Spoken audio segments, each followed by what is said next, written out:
Bonjour à toutes, bonjour à tous, bienvenue sur My UX Experience, la première chaîne YouTube qui ne parle que du basket 3-3.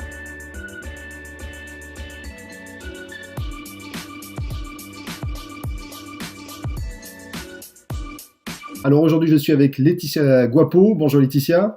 Bonjour, bonjour tout le monde. Alors, joueuse de basket 5-5 en Ligue féminine, en année 2019-2020 à Charnay, et joueuse de basket 3-3 en équipe de France. Alors, cette vidéo va se décomposer en trois parties. Aujourd'hui, la première partie sur on va dire une présentation générale de Laetitia, puis spécifique 3-3 la semaine prochaine, et on terminera sur le quiz 3-3 dans 2 semaines. Alors Laetitia, première question, quel est un petit peu ton parcours dans le basket traditionnel 5-5? Alors, j'ai commencé dans un village à côté de Clermont-Ferrand vers 8 ans, donc ça s'appelle La Roche-Blanche, c'est un petit club. Ensuite, j'ai été au Stade Clermontois. En parallèle, j'étais au Crêpes à Vichy, donc dans les années de 4e et 3e au collège. Ensuite, j'ai intégré l'INSEP. Et après mes 3 années à l'INSEP, j'ai signé 3 ans à Nice.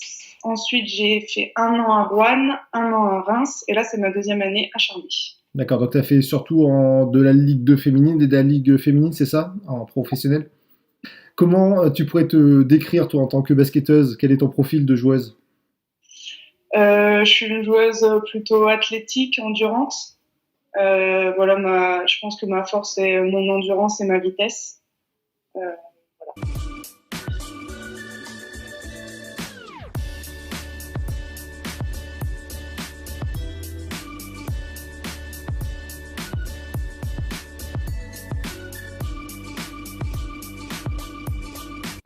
Euh, Par rapport au 3-3, comment t'es arrivé dans le 3-3? Alors, je suis arrivée dans le 3-3. J'en avais déjà fait quand j'étais à l'INSEP, mais on faisait des petits tournois comme ça parce que ça venait de commencer. C'était Ouais. le tout début. Et sinon, j'ai retouché au 3-3 en 2016 grâce à l'université parce qu'on m'avait appelé pour aller faire les championnats du monde universitaire en Chine où on a fait championne du monde et les garçons avaient fait champion du monde la même année. Ouais. Donc voilà, c'est comme ça que j'ai retouché au 3-3. L'été suivant, Richard Billan, le sélectionneur, m'avait appelé. Donc j'étais un peu sparring partner.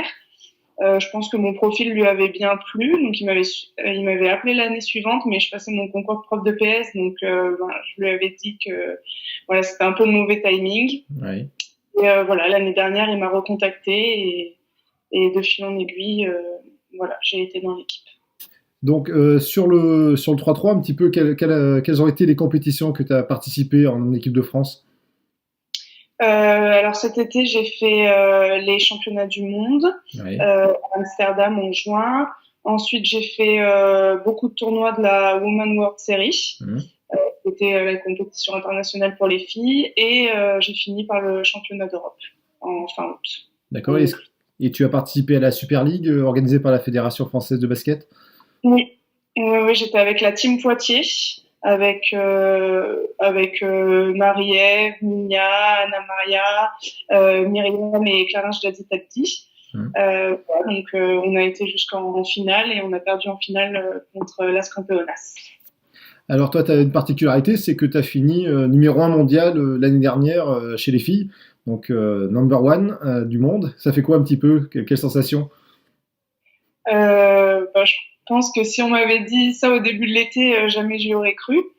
Je suis fière, mais je suis surtout fière de mon équipe parce que c'est grâce à elle que j'ai pu en arriver là. Parce que oui, il y a les statistiques, on va dire individuelles, mais c'est surtout aussi les victoires au sein de l'équipe qui comptent beaucoup. Dans Mhm. l'algorithme, c'est un nombre, enfin pour calculer le nombre de points qu'on gagne par tournoi, c'est voilà, ça prend en compte le côté individuel, mais aussi le côté collectif. Donc, si on n'avait pas tout gagné cet été, jamais on aurait pu faire ça. Enfin, j'aurais pu faire ça individuellement. Donc voilà, c'est une grande fierté et je suis très contente d'avoir fait ça avec les filles de mon équipe.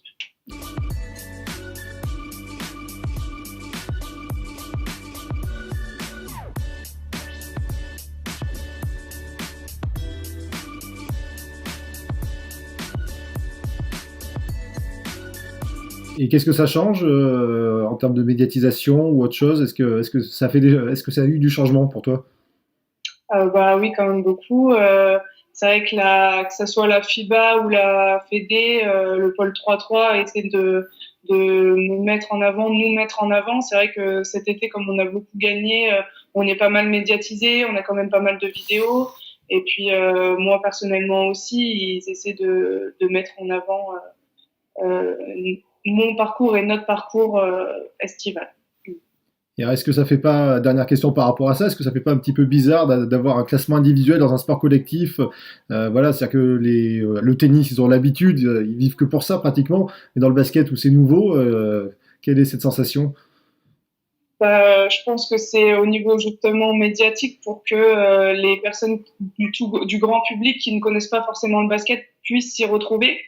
Je pense qu'ils essaient d'atteindre un nouveau public aussi. Donc oui, c'est vrai que c'est différent pour nous, mais après voilà, le 3-3 c'est comme ça, voilà, c'est les règles et puis je trouve que ça c'est cool que ça se diversifie.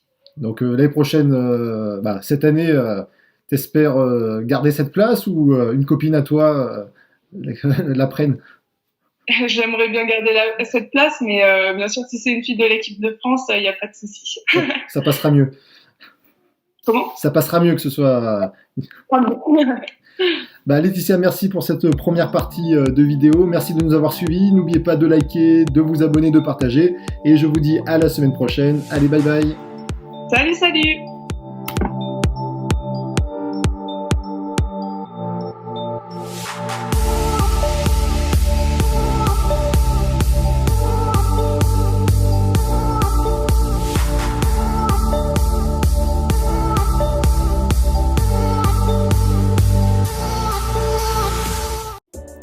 Bonjour à tous, bienvenue sur My 3x3 Experience, la première chaîne YouTube qui ne parle que du basket 3-3.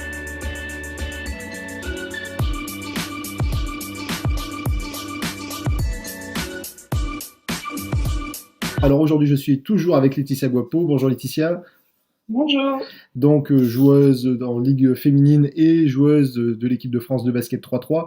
Alors aujourd'hui, dans cette partie, on va voir comment tu t'entraînes, comment tu te prépares toi pour la saison 3-3. Donc Laetitia, d'abord, qu'est-ce qui te plaît, qu'est-ce que tu aimes dans le 3-3? Alors, ce que j'aime dans le 3-3, c'est déjà l'ambiance familiale qu'il y a au sein des équipes filles, mais aussi équipes filles et garçons, avec l'ambiance avec le staff. C'est vrai que c'est assez différent du 5-5. Donc ça, c'est la première chose. Puis après, bien sûr, le jeu de 3-3, la formule des matchs de 10 minutes, ouais, l'ambiance qu'il y a pendant les matchs, et puis les contacts, l'intensité du jeu, c'est ça qui me plaît. Donc voilà.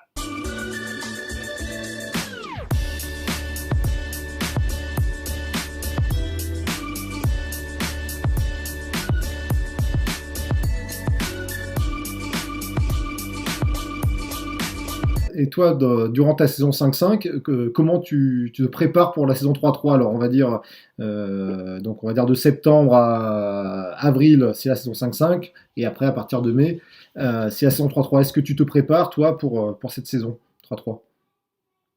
Oui, bien sûr. À côté des entraînements de 5-5, j'essaie de faire du foot avec le ballon de 3-3, faire de l'aisance pour essayer d'avoir un maximum de toucher, parce que c'est vrai que les balles sont quand même différentes, le poids est différent.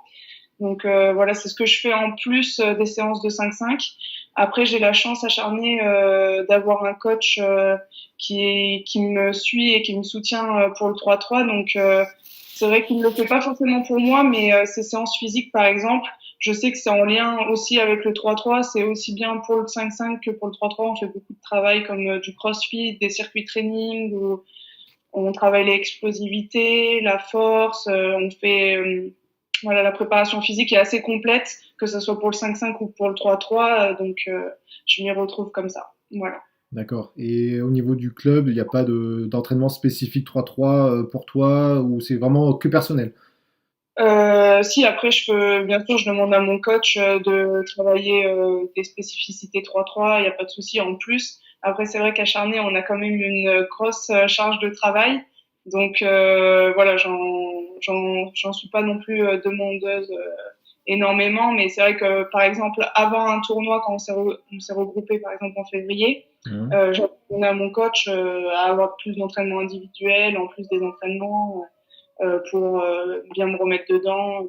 Enfin, voilà, là on devait partir au TQO, donc c'était pareil, je venais avant, je shootais avec le ballon de 3-3, je restais après l'entraînement pour faire des séances spécifiques et voilà.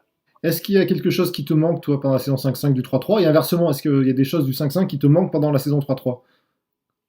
Après c'est vrai que j'aime les deux activités, on va dire.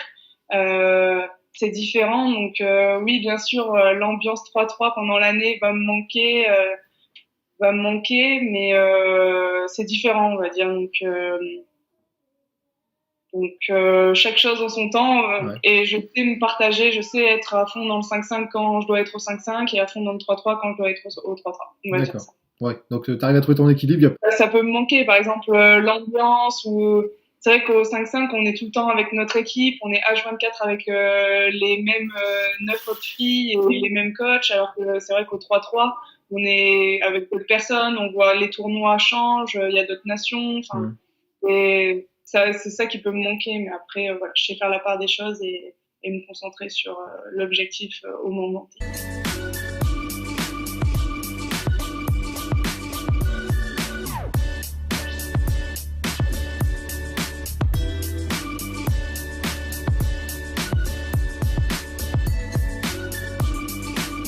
Alors toi qui t'entraînes en 5-5 toute l'année et sur les rassemblements de l'équipe de France en 3-3, quelle est la différence pour toi entre un entraînement 3-3 et un entraînement 5-5? Euh, S'il y en a. La différence, bah déjà, la charge d'entraînement en 5-5, moi je sais que j'ai un coach qui aime travailler et j'adore aussi, je suis un peu dans la même philosophie que lui, donc on s'entraîne beaucoup, beaucoup. On va pas s'entraîner forcément très très longtemps, mais ça va être très intense.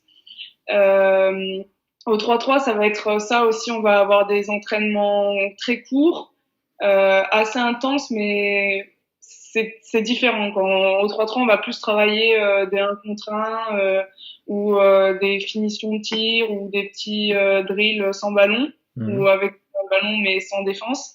Alors qu'au 5-5, on va plus faire du jeu en 5 contre 5. Ça dépend. C'est différent. Après, il y a pas des entraînements que je préfère aux autres.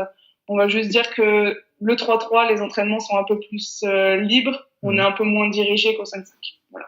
Et donc justement, ça te permet d'avoir un équilibre, tu trouves, ou t'as une préférence par rapport à ça? Non, ça me permet d'avoir un équilibre. J'ai pas forcément de préférence. Ce qui est différent pendant les entraînements aussi, c'est que ce qui est bien au 3-3, c'est qu'on est dehors, il fait soleil en général, il fait beau. Et c'est vrai que rien que ça, tout de suite, ça met une autre ambiance quoi, par Ouais. rapport au 5. Voilà, on va dire que c'est un peu plus fun.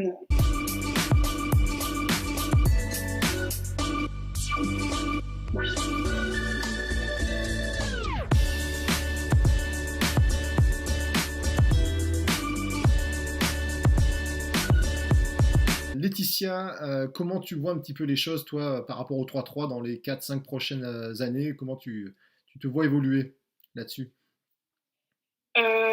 Pour le moment, c'est vrai que c'est un petit peu flou parce que même à court voire moyen terme, on ne sait pas trop ce qui va venir. Donc, ce que j'espère, c'est que la France se soit qualifiée pour les Jeux Olympiques, que je puisse participer aux Jeux Olympiques, que je sois dans l'équipe pour participer aux Jeux Olympiques, qu'on remporte la plus belle des médailles, c'est-à-dire l'or. Ouais. Et après, je sais que la Fédé a pour projet de créer une ligue professionnelle de 3-3. Donc, je ne sais pas si ce sera à moyen terme ou à long terme, mais peut-être, pourquoi pas vivre cette expérience-là aussi. Mais voilà, pour le moment, c'est flou. Donc voilà, continuer de prendre du plaisir dans le 3-3, continuer à m'investir dans le 3-3 les étés. Bah, Laetitia, merci pour cette deuxième partie de vidéo. Merci de nous avoir suivis. N'oubliez pas de vous abonner, de liker, de partager cette vidéo. La semaine prochaine, troisième partie avec le petit quiz retour d'expérience de Laetitia. À la semaine prochaine. Bye bye. Salut.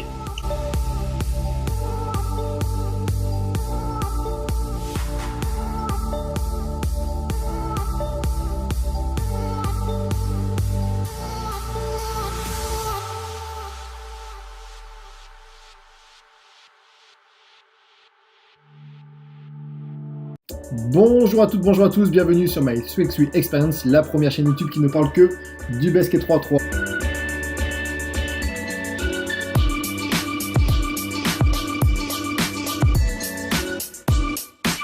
Alors, dernière partie de vidéo avec Laetitia Guapo. Bonjour Laetitia. Bonjour. Donc, troisième partie de vidéo qui va être un petit peu sur ton expérience de basketteuse avec un petit quiz. Donc, 9 petites questions. Alors, justement, quel est ton meilleur souvenir 3-3? Je pense que j'en ai deux. Le premier, c'est en 2016, les championnats du monde universitaire où on a fait championne du monde avec les filles et les garçons, ils ont fait champion du monde aussi en même temps. Ouais. Donc ça, c'est mon premier. Et mon deuxième, ça serait le championnat d'Europe cet été où on a gagné avec les filles et les garçons ont fait vice-champion d'Europe. Donc, Voilà. en septembre 2019 à Debrecen, de mémoire. Quel est ton pire souvenir 3-3?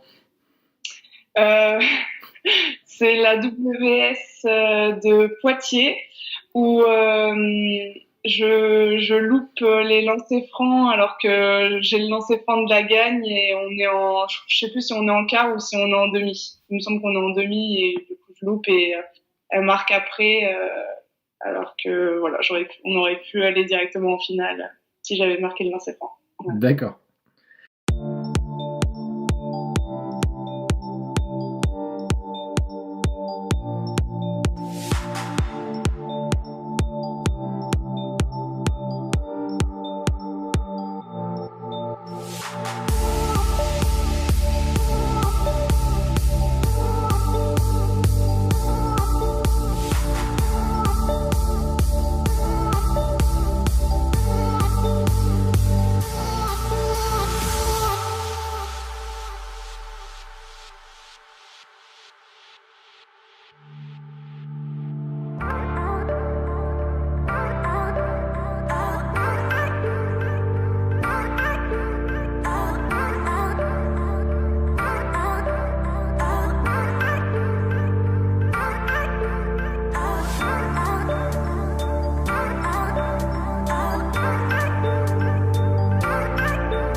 Quel est le meilleur tournoi sur le sol français auquel tu as participé? Le meilleur tournoi, je pense que c'est à La Rochelle, où il y avait la Women's World Series en début de semaine et l'Open de France le week-end. C'était top, le spot était magnifique sur le port de La Rochelle, c'était super. Franchement, on a passé une très bonne semaine là-bas. Ouais, parce que vous devez le gagner avec l'équipe de France et tu fais finaliste en Super League, c'est ça? C'est ça. Alors, quel est le meilleur tournoi international à l'étranger que tu as participé? Le meilleur tournoi international. Je dirais à Debrecen aussi. Avant le championnat d'Europe, on avait fait une WS aussi. Donc, on a passé toute la semaine là-bas. Donc, je dirais ce tournoi-là. D'accord. Quelle est la meilleure joueuse que tu as affrontée? Je pense qu'elles sont dans mon équipe, donc pas vraiment affrontées à part à l'entraînement. Donc, les meilleures joueuses, c'est les filles de mon équipe, je pense. D'accord, pas une en particulière. Tu veux pas, Comment? pas une en particulière, tu veux pas te fâcher avec elle?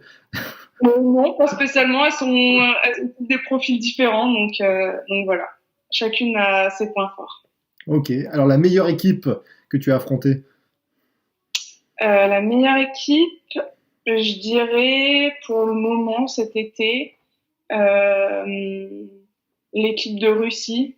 C'était des matchs difficiles à chaque fois qu'on a joué contre elle. Je pense que je dirais l'équipe de Russie. Ouais. Tu étais alors, je sais plus, c'était en Russie, il y avait un World Series Ouais, c'est ça. Oui. Vous avez gagné. C'est en finale. On a gagné au buzzer sur un tir de Minya. C'était, ouais, on a gagné quand même. La finale contre l'équipe locale et en prolongation aussi. Hein, vous arrachez la prolongation et vous. Prolongation, ouais, c'est ça. Ouais, il me semble. C'est ça. Quel est ton move, toi, 3-3? Quelle est ta signature? Quelle est la signature Guapo 3-3? Je dirais le reverse layup. Je dirais ça.